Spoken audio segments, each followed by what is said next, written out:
If you're interested in glowing up, then I'm Celeste Louw, and this is Brave Enough. Hi, so today we're going to try something a little bit different, and I'm going to be answering questions that come at me, and we'll see how it goes. So the first question is, what do you mean by performing your pain, and when did you realize that that was self-sabotaging? I think the thing about performing your pain is it's not something that you really notice unless someone else makes you aware of it or something happens that triggers the understanding that you are acting from a place of pain, that you are operating from a position of being in a trauma response. So for me, it took a really long time to understand that a lot of the things that I was doing was coming directly from a place of pain. And those could be things like um, reacting very strangely, angrily, or emotionally charged to things that really had nothing to do with myself. It could be having a sense of righteous indignation and blaming people for things that really aren't their responsibility. And I think that it takes a long time to figure out those triggers and to understand where it's coming from. But I think also that it becomes a kind of a crutch. Like you can use it as an excuse for behaving badly.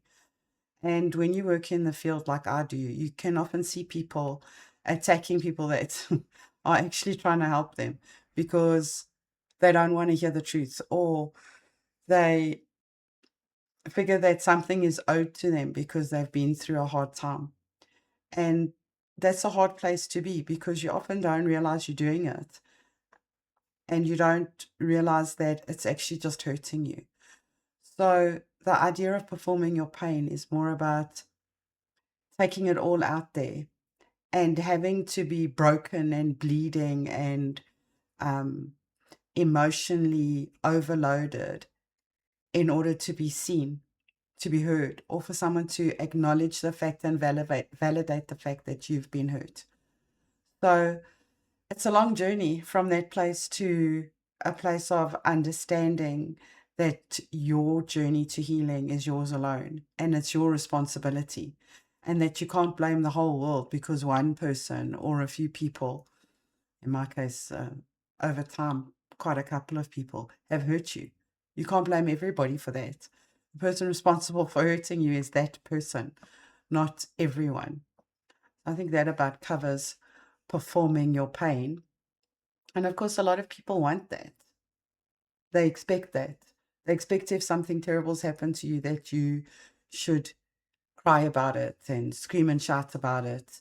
And it becomes almost a hysterical kind of reaction to being in pain. And you don't have to do that. It should be enough. You shouldn't have to explain in detail or be emotionally broken and bleeding all over the show for people to understand that something horrible has happened to you. That's about other people validating you, I think, and less about you validating yourself. Do you think there were times in your life where being the survivor felt clearer than figuring out who you actually were underneath it all? I think that's always the journey. I think that when you're a survivor, there's things at the top of your brain that aren't at the top of the brain of other people, and protecting yourself is high on your priority list. And I think that it's much easier to identify as that survivor than it is to identify out of that. That doesn't mean that you aren't something outside of being a survivor.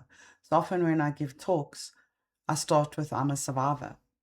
And that's true, but it's not the only truth about me. So underneath that, there's a whole bunch of other things. There's Celeste who loves to communicate with people. There's Celeste who loves to be a mother. There's Celeste who loves to be a wife.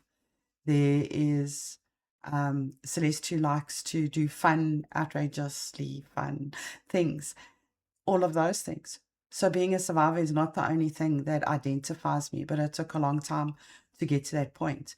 Because when you're in it and you're trying to recover, and you're trying to reclaim your life, all that you can see is that.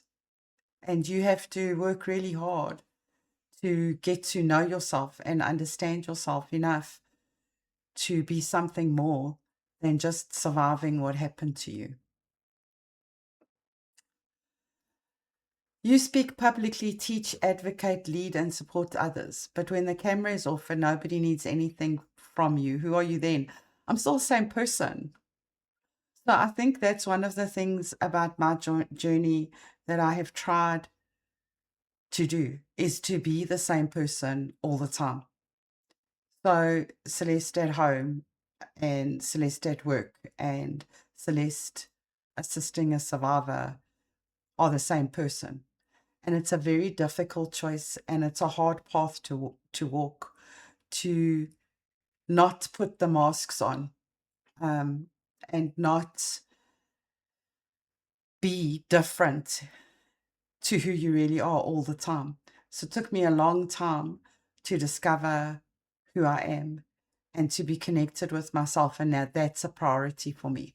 So when things happen and I start noticing that I am trying to fit in or trying to be someone that I'm not, I'm very quick to turn that around, because I spent so much of my life pretending to be someone that I'm not, that one night in a caravan park many years ago, 20 years ago now, I had a huge moment in my life where I said, I'm just not doing that anymore.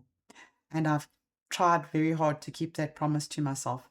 But I can tell you, walking like that is a really hard journey, because people expect certain things from you. And I try just to be who I am wherever I am. And so when the cameras are off and nobody needs anything, I'm still me. How much of your strength became performance because weakness didn't feel safe? How much of your strength became performance? So I don't think that I measure strength like other people do. Strength is getting up every day and just facing your life and doing what you can do to be the best you that you can be today. And I think the journey from there to here has been getting up every day and just getting it done. And that doesn't mean I'm great at it. It doesn't mean I'm stronger than anyone else. I don't think of failure as weakness. I think of it as stepping stone to being successful. And I don't think that we need to be strong. I think we just need to be the best that we can be on a particular day. And sometimes strength is just taking the next step forward. So weakness isn't really in my definition of who I am. I think that I just didn't have any other choice but to keep going since the day that I was born. Oh, these questions are hard. Do you think you've sometimes had to stay emotionally connected to your trauma because the world keeps asking you to explain it, teach it, justify, or retell it? No, I do not think that I have had to stay emotionally connected to my trauma, because that's performing your pain. When I see it, I work on it and I try to let it go, because staying connected to my trauma would only hurt me. And I don't think that I should have to stay connected in order to explain it, teach it, justify it, or retell it. I think that I I think that healing should be the priority, and that whether or not you connect it to it emotionally is besides the point. What does repeatedly telling your story cost you personally? Oh, repeatedly telling me my story hasn't cost me anything personally. Apart from the fact that a lot of people don't believe it, which is up to them. Because I think when you're telling your truth, it's about speaking your truth to help other people understand that they can accomplish anything, that they can overcome their own trauma. It depends on why you're telling your story. Me, I tell my story because I think that people should have hope, that there's life after these terrible things that could happen to you, that there are ways of healing. I don't tell my story to get validated or to prove that I'm some sort of superhero or that I'm different to anyone else. I think that if you repeatedly tell your story and don't work on healing, then that's a different thing. Because generally, I tell the parts of my story that I've already worked really hard on to heal, because otherwise, what's the point of telling it? I mean, I think you can go anywhere and listen to people in pain, performing that pain so that they can be validated or so that someone else can gain something from their story. I tell my story because I want people out there who are hurting like I did not to have to walk alone, and to give them hope that they will walk a journey to healing. So I suppose it's cost me some relationships. Mm. And I suppose it has created a sense of understanding in other people. So I don't really think that it's cost me a lot other than losing people that don't deserve to be in my life anyway. Have there been moments when people seemed disappointed when you weren't visibly struggling enough? Yes. I think that I've had a few experiences in my life when I've told my story and people have said it's not gory enough, or it's not in detail enough, or it sounds boring, believe it or not. And I think what that taught me was that people like to get something out of other people's pain that is out of my realm of understanding. And I don't see why you need to be visibly struggling for someone to understand that you're going through a hard time. I think that merely saying something like, I've been raped, should be enough for people to understand that you're struggling. I don't think that you have to describe in detail how that happened and what it felt like for people to have empathy with you. I think that's part of how disconnected and desensitized people have become.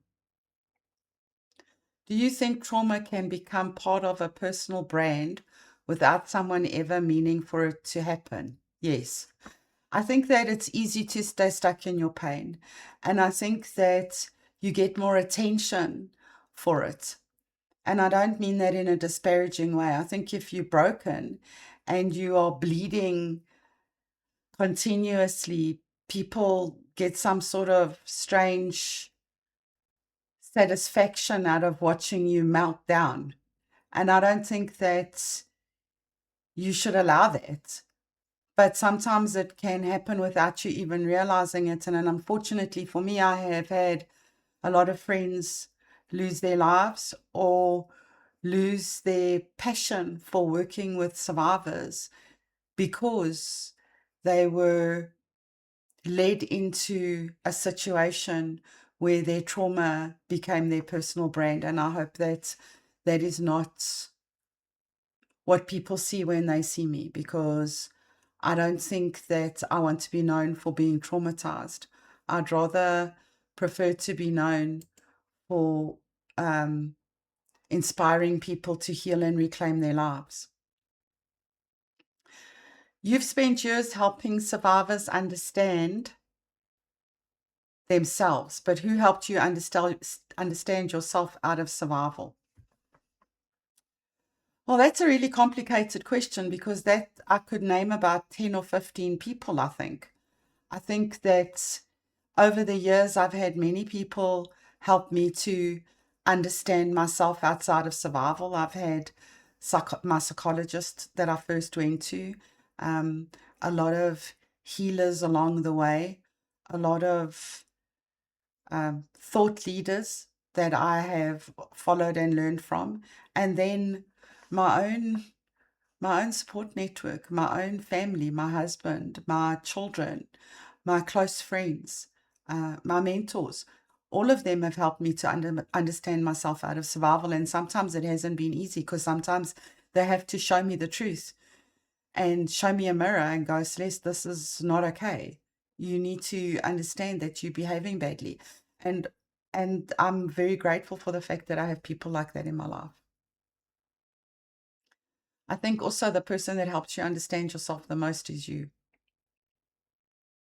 But you need to have outside input. You can't do it on your own. What parts of your identity were interrupted by trauma and responsibility? The person before the systems and before the advocacy and before the roles. What part of my identity was interrupted by trauma and responsibility? My identity was interrupted by trauma from a very young age. So understanding that I've had many operations, that I am adopted, that my parents were divorced. I mean, everything has disrupted my identity. Who I am today is someone that I built through healing and through intention. So I don't think that I'm measured by the roles that I carried. I think that I'm measured by how much better I am today than I was yesterday. Do you think you know what peace actually feels like, or only what crisis management feels like? I used to only know what crisis management felt like. It used to be my go-to and it used to encompass my entire life. But I know what peace feels like because I have worked hard to find peace. And that's something that you use techniques for, that you work really hard on in order to accomplish. That's not, peace doesn't just come to you. Peace is something that you work at. So yes, I have many moments of peace, and I try to have at least a couple of peaceful moments every single day of my life, because you can't work and live in a world that is this broken without finding pockets of peace. How much of your life has been built around being needed? A lot. A lot of my life has been built around being needed. But then a lot of my life has been built around being needy too. So I think that's a difficult question, because I suppose an integral part of my life is helping other people. And helping other people is being needed. Oh, charged question. If nobody needed saving from you tomorrow, what would you do with yourself? I would spend time with my family. I would be out biking probably. I would maybe be cooking and baking. I have a lot of interests outside of survivor support. Maybe I'll just stay home and watch TV. I don't know. It would depend on my mood and the weather. How have you ever felt guilty for wanting more than survival, more than healing, and more than being inspiring? Well, first of all, I don't get up in the morning and going, "Oh, I'm going to be inspiring today." And healing is a journey that you walk every day. So I always need it and I always want it. And I don't know why I would feel guilty about wanting to heal more, because that is an integral part of being connected with yourself and living your purpose. Have I ever felt guilty for wanting more than survival? Yes and no. So yes, when I had to sacrifice, I've often had to sacrifice for my purpose. And sometimes I felt guilty for wanting a nice night out on the town, or using resources to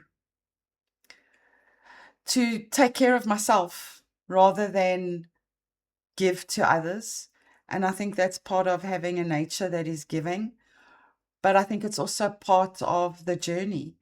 And I think that I left just surviving as an emotional just surviving. Not that I'm not talking about finances and difficulties with cost of living, because everybody's got that.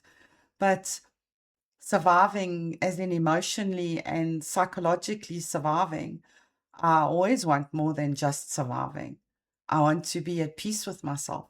And I think when I feel like I'm just surviving, that's when I amp up the healing tools. So I don't think a person should feel guilty for wanting to be healed. Do you think there's a difference between healing and simply becoming functional? Yes, there's a big difference between healing and being functional. Being functional is putting stuff aside and going, I'm not going to deal with it. I'm just going to get through today. Just getting through today is a survival mode. Healing is being able to step out into the world and face everything that's new and everything that might be unknown with joy in your heart and peace, and going, well, I can do this. This is a new day and let's see what it brings. It's almost an adventurous thing. Whereas if you're just functional, you just putting one foot in front of the other, maybe not even looking for things that are good and happy and those pockets of peace that I was speaking about. So healing is hard, and you need to kind of boundary it and do it in little pieces because it can be devastating. But you also have to live in today, because if you're not living in today, you're just putting your life on hold. So I think there is a huge difference between just being functional and healing. And I wish more people would take the healing road, because I see people who are just functioning every day and it's not a nice thing. Which parts of you still feel unexplored because survival took priority over discovery? Well, I wish I could answer that, but I think that you don't know what part of you has been unexplored until it comes to light. So, so survival took priority for about, I don't know, maybe 40 years of my life. And I've only been living in a less survival centered and more, let me discover myself and be the best I can be, for a very short time if you take my whole lifespan into consideration. And I can say that I've made a lot of mistakes and I've walked a hard road, and it's taken a lot to become who I am today. And I still make mistakes all the time, and I still have unhealed trauma because I don't have a full memory of everything that's happened to me. And you don't know when something's going to come up until it comes up. So I don't, I don't, um, I don't like the idea of doing regression therapy or hypnosis to open all of that stuff. So I just wait for things to come by naturally, and then I work on them. And my reactions aren't always fantastic and they're not always positive, but every day I'm just trying to be a better me. When people praise your resilience, does any part of you think you only saw the polished version of what this has cost me? Yes, all the time. I've often had people say to me, you don't understand, or you don't get it, or people who don't believe my story because they think that how I look today is how I've always been. And if you knew me 10, 15, 20, or 30 years ago, then you would know that I've walked a long journey to become who I am today. And I've changed. And this is a more polished version of me. Um, but it's a hard fought for polished version of me. And probably in 10 years' time, I'll even be a more polished version of me, a better me, because that's the road that I walk, being better every day. So I think resilience is an interesting thing. I think some of us have it and some of us have to learn it. And due to my medical history and the things that I've had to overcome, both physically, emotionally, and psychologically, I just have had to be resilient because I didn't have another choice. So yes, it cost me a lot. Yeah, I made a lot of mistakes, and I've walked a difficult road, and it would have been much easier to have an easier road, but then I wouldn't be who I am today. This is, and maybe the hardest question. If you were no longer introduced through trauma, advocacy, healing, resilience, or survival, how would you introduce yourself? The same way I introduce myself now and today and on this podcast and always. I'm Celeste, and I'm brave enough. Brave enough to live. Brave enough to live a version of myself that I can look myself in the mirror and say, it's okay. You're okay. And I think that's all you can ask of anyone. And now I have a question for you for the week. Until next week, I want to ask you, are you brave enough to stand in your truth?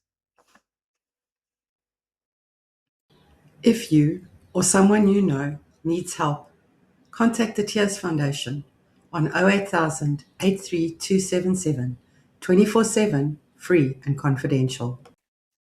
If this meant anything to you, if it touched you or made you learn and grow, then maybe you want to like, follow, or share it with someone who might need it. I'll see you next week. Be brave enough.